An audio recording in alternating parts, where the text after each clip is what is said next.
संत और बुढ़िया की कहानी। यदि आप मेरी चैनल में नए हो तो मेरी चैनल को सब्सक्राइब करें, शेयर करें और लाइक करें।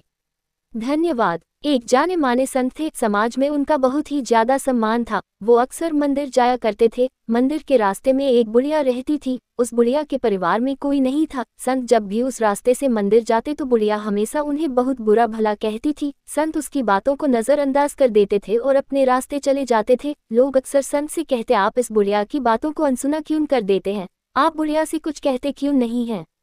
अगर आप कुछ कहना नहीं चाहते तो दूसरे रास्ते से क्यों नहीं आ जाते? संत लोगों की बातें सुनकर मुस्कुरा दिया करते थे।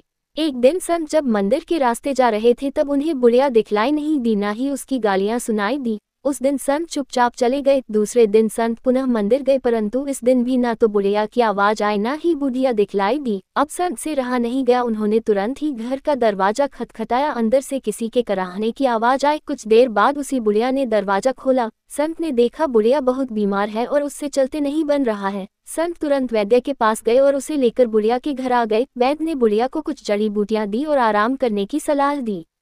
जब तक बुढ़िया की तबीयत ठीक नहीं हुई, संत प्रतिदिन बुढ़िया के घर आते और उसकी सेवा करते। गांव वाले ये देखकर संत से कहते, ये बुढ़िया तो रोज आपको गाली देती थे और आप इसकी प्रतिदिन सेवा कर रहे हैं। संत ने उत्तर दिया, ये बुढ़िया बुजुर्ग है और मेरी माता जी की उम्र है, इसीलिए मैं इनकी किसी बात का बुरा नहीं मानता। आज यह अकेली है और इसे किसी की सहायता की आवश्यकता है, इसलिए मुझसे जो बन पड़ रहा है मैं कर रहा हूँ। संत का उत्तर सुनकर गाँव वाले निरुत्तर रह गए।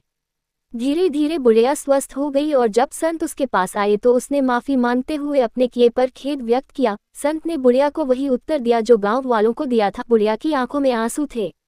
शिक्षा। हमें सदैव अपनों से बड़ों का सम्मान करना चाहिए और बुराई का बदला बुराई से नहीं देना चाहिए। पूरी कहानी सुनने के लिए धन्यवाद।